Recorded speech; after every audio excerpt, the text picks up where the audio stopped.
दोस्तों 78 सालों से जो पॉलिसी चली आ रही थी, अब भारत ने उस पॉलिसी को बदल दिया है और अमेरिका के तर्ज पर भारत ने अपनी डिफेंस इंडस्ट्री में बड़ा ऐतिहासिक बदलाव किया है, जो कि युद्ध के माहौल में भारत के लिए गेम चेंजर की भूमिका निभाने वाला है। इस खबर के बारे में और सरकार के बड़े फैसले के बारे में इस वीडियो में डिटेल में बात करेंगे। इसके अलावा हमारी दूसरी खबर S-400 डिफेंस सिस्टम को लेकर आ रही है। आप अपने स्क्रीन पर आर्टिकल देख सकते हैं। खबर है कि Bharat 5 additional S-400 defence system रूस से खरीदने पर बातचीत शुरू कर चुका है। दोनों ही खबर काफी इंटरेस्टिंग है, इसीलिए वीडियो को अंत तक जरूर देखिएगा। भारत के रक्षा मंत्रालय ने हाल ही में एक बहुत अहम फैसला लिया है, जो आने वाले समय में देश की सुरक्षा को और मजबूत बना सकता है। मंत्रालय ने अपने रेवेन्यू प्रोक्योरमेंट मैनुअल यानी राजस्व खरीद नियमों में बड़ा बदलाव किया है। इस बदलाव का मकसद है भविष्य में किसी भी युद्ध या लंबे सैन्य संघर्ष के दौरान गोला बारूद यानी एमुनेशन की कमी ना हो। पहले तक अगर कोई निजी कंपनी यानी प्राइवेट कंपनी भारत में गोला बारूद बनाना चाहती थी, तो उसे सरकार की म्यूनिशन इंडिया लिमिटेड से नो ऑब्जेक्शन सर्टिफिकेट यानी NOC लेना जरूरी होता था, लेकिन अब ये शर्त हटा दी गई है। इस फैसले के बाद निजी कंपनियां अब खुद से ही तोप के गोले, रॉकेट, बम, मोटार, राउंड और ग्रेनेड जैसी चीजों का निर्माण कर सकेंगी। पहले ये काम सिर्फ सरकारी कंपनियों के पास था। इसका मतलब यह है कि अब भारत में 105 mm, 130 mm और 155 mm तोप के गोले, पिनाका रॉकेट्स और 1000 पाउंड बम जैसी चीजें निजी सेक्टर भी बना पाएगा। ये बदलाव डिफेंस प्रोक्योरमेंट मैनुअल 2025 के तहत किया गया है, जिसे सितंबर 2025 में मंजूरी दी गई। अब तक भारत में रक्षा उत्पादन में निजी कंपनियों की भूमिका सीमित थी, लेकिन इस सुधार के बाद उन्हें बराबरी का मौका मिलेगा। इससे न सिर्फ उत्पादन बढ़ेगा, बल्कि भारत की आत्मनिर्भरता भी मजबूत होगी। आज भारत अपने करीब 70 से 75% रक्षा उपकरण खुद बनाता है, लेकिन बाकी हिस्से को आयात यानी इंपोर्ट करना पड़ता है। युद्ध के समय यह एक बड़ी कमजोरी बन सकती है, क्योंकि किसी भी आपूर्ति में रुकावट आने पर गोला बारूद की कमी हो सकती है। सरकार का लक्ष्य है कि 2025 के अंत तक भारत 100% आत्मनिर्भर हो जाए। अगर हम अमेरिका को देखें तो यह हमेशा कहा जाता है कि अमेरिका की जो प्राइवेट कंपनी और जो डिफेंस इकोसिस्टम है वो इतना मजबूत है कि अगर कल को अमेरिका किसी युद्ध में फंसता है तो वहां की सभी कंपनियां एक साथ मिलकर अपने देश के लिए इतने गोले बारूद बना सकती है जिसका सामना दुश्मन देश नहीं कर सकता। यही कारण है कि इस तरह की पॉलिसी भारत को भी चाहिए थी। इस नीति का एक बड़ा सबक रूस यूक्रेन युद्ध से भी लिया गया है। इस युद्ध में कई बार गोला बारूद की कमी के कारण फायरिंग रुक गई या सीमित करनी पड़ी, जिससे लड़ाई में नुकसान हुआ। यही कारण है कि भारत ने समय रहते अपनी तैयारी मजबूत करने का फैसला किया है।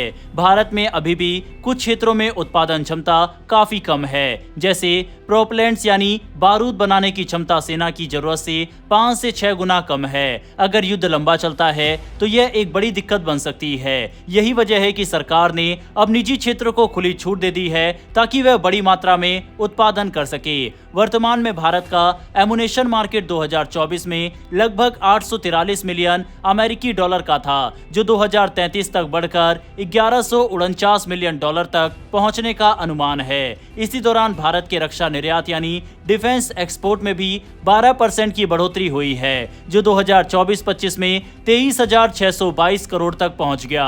हालांकि घरेलू उत्पादन में अभी भी कुछ कमियां हैं। उदाहरण के तौर पर हाल ही में सरकार ने 10,147 करोड़ की लागत से पिनाका रॉकेट की खरीद का ऑर्डर दिया है, ताकि स्टॉक बढ़ाया जा सके। लेकिन जब युद्ध लंबा चलता है तो सिर्फ सरकारी कंपनियों पर निर्भर रहना पर्याप्त नहीं होता। अब जब निजी कंपनियां जैसे Reliance, Tata, Mahindra, Larsen and Toubro और भारत फोर्ज भी सीधा गोला बारूद बनाएंगी, तो उत्पादन क्षमता कई गुना बढ़ जाएगी। इससे न केवल सेना की जरूरतें पूरी होंगी, बल्कि भारत अपने अतिरिक्त उत्पादन को दूसरे देशों को निर्यात भी कर सकेगा। रक्षा अनुसंधान एवं विकास संगठन यानी DRDO पहले से ही इस दिशा में काम कर रहा है। इसके साथ सरकारी कंपनियां जैसे भारत डायनेमिक लिमिटेड और भारत इलेक्ट्रॉनिक लिमिटेड मिसाइल और एयर डिफेंस सिस्टम बनाती है, लेकिन अब निजी कंपनियां भी DRDO के साथ मिलकर सीधे तोप के गोले और बम बना पाएंगी। वहीं इस नीति का सबसे बड़ा फायदा ये होगा कि अगर भविष्य में भारत को कोई लंबा युद्ध लड़ना पड़े तो उसे गोला बारूद की कमी नहीं झेलनी पड़ेगी। रूस यूक्रेन युद्ध में देखा गया कि रूस ने एक समय पर दिन में 70,000 तक तोप के गोले दागे, जबकि यूक्रेन के पास गोले खत्म हो गए। अगर भारत अपनी क्षमता बढ़ाता है तो वह किसी भी स्थिति में निरंतर फायरिंग जारी रख सकेगा। अनुमान है कि इस नीति के लागू होने के बाद भारत की कुल गोला बारूद उत्पादन क्षमता 40 से 50% तक बढ़ सकती है। अगले 2 साल में 20 से 30 निजी कंपनियां उत्पादन में शामिल हो सकती है, जिससे सरकारी कंपनियों पर बोझ कम होगा और आयात निर्भरता 60% से घटकर 30% से भी नीचे आ जाएगी। अगर युद्ध 30 दिनों से ज्यादा चलता है तो अब भारत के पास पर्याप्त स्टॉक रहेगा। साथ ही निजी कंपनियां अपनी मॉड्यूलर फैक्ट्रियों के जरिए उत्पादन को 200% तक बढ़ा सकती है, जिससे जरूरत पड़ने पर गोला बारूद की आपूर्ति बनी रहेगी। ये बदलाव न सिर्फ भारत को आत्मनिर्भर बनाएगा बल्कि इसे एक वैश्विक रक्षा सप्लायर के रूप में स्थापित कर सकता है। निजी क्षेत्र की भागीदारी से भारत में 1000 पाउंड बमों का वार्षिक उत्पादन 3000 से 4000 तक पहुंच सकता है। कुल मिलाकर ये नीति भारत की रक्षा तैयारियों में एक ऐतिहासिक सुधार है। इससे भारत न केवल अपनी सेना को मजबूत करेगा बल्कि किसी भी संकट या युद्ध की स्थिति में लगातार लड़ने की क्षमता भी बनाए रख सकेगा। भारत सरकार के ऐतिहासिक फैसले पर अपनी राय कमेंट बॉक्स में लिखकर बताइएगा। बढ़ते हैं हमारी अगली खबर की तरफ। भारत और रूस के बीच एक बार फिर से बड़ा रक्षा समझौता होने जा रहा है। इस हफ्ते भारत के शीर्ष रक्षा अधिकारी अपने रूसी समकक्षों से मुलाकात करेंगे, जिसमें 5 और S-400 एयर डिफेंस सिस्टम खरीदने या उन्हें भारत में ही संयुक्त रूप से बनाने पर चर्चा की जाएगी। इसका मकसद भारत की लॉन्ग रेंज यानी लंबी दूरी की हवाई सुरक्षा क्षमता को और मजबूत बनाना है।